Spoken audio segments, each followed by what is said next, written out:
ये जो फैसला है ऑर्डिनेंस का,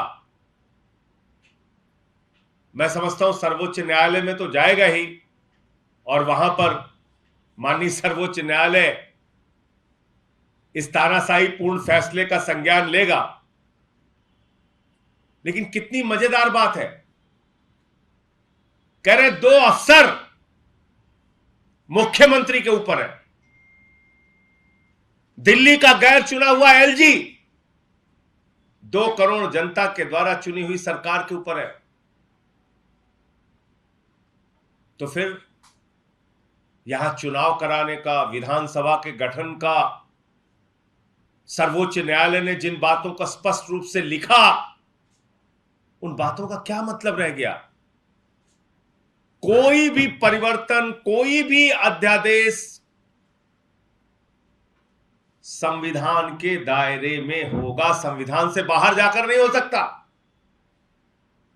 और इस देश का संविधान संघीय ढांचे की बात करता है, इस देश का संविधान चुनी हुई सरकारों को अधिकार देने की बात करता है। तो आप भारत के संविधान से बाहर जाकर कोई अध्यादेश कैसे ला सकते हैं? भारत के संविधान से बाहर जाकर कैसे कोई कानून लेके आ सकते हैं? तो इसलिए इस बात को पूरा देश देख रहा है कि आज एक ऐसा नेता जो दिल्ली में दिन रात लोगों की सेवा करना चाहता, काम करना चाहता है, एक ऐसा नेता जो आपकी जिंदगी में, आपके बच्चों की जिंदगी में बदलाव लाना चाहता है, बुजुर्गों की सेवा करना चाहता है। आप सोचिए, एक संवेदनशीलता का उदाहरण कि एक मुख्यमंत्री ने एक वीडियो देखा जिसमें महिलाओं के लिए बस नहीं रोकी जा रही थी, उस कंडक्टर के खिलाफ 2 मिनट के अंदर कार्रवाई करते हैं। यही नहीं चाहते मोदी जी, चाहते हैं नहीं, वो महिलाएं तो परेशान रहनी ही चाहिए क्योंकि उन्होंने केजरीवाल को चुना है। ये बुजुर्ग तो परेशान रहना ही चाहिए। इनको कैसे तीर्थ यात्रा मिल रही है, इनको कैसे बुढ़ापे की पेंशन मिल रही है, कैसे विधवा पेंशन मिल रही है, इनको तो परेशान रहना ही चाहिए क्योंकि इन्होंने केजरीवाल जी को चुना है। कैसे गरीब आदमी का बच्चा इतने अच्छे अच्छे स्कूल में पढ़ रहा है? बताओ, मोदी जी के रहते ये संभव है? कैसे उन बच्चों के मां बाप ने केजरीवाल जी को चुन लिया? कैसे गरीब के घर में रोशनी आ रही है, 300 यूनिट बिजली फ्री मिल रही है?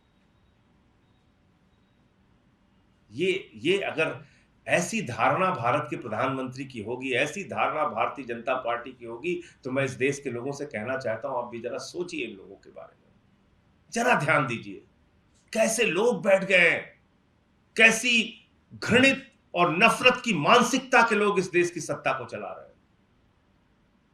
जरा गंभीरता से आप लोग 1 मिनट लगा के सोचिए, क्या ऐसे लोगों के हाथ में देश सुरक्षित है जो आपके बच्चों का भविष्य बर्बाद करने पर तुले हैं, जो आपके मोहल्ला क्लिनिक और घर घर के राशन की योजना रोकने पर तुले हुए हैं, जो दिल्ली के 2 करोड़ लोगों का काम रोकने पर तुले हुए हैं, जो भारत के संविधान को पलटने पे तुले हुए हैं, जो भारत के सर्वोच्च न्यायालय की प्रतिष्ठा को खत्म करने पे तुले हुए हैं?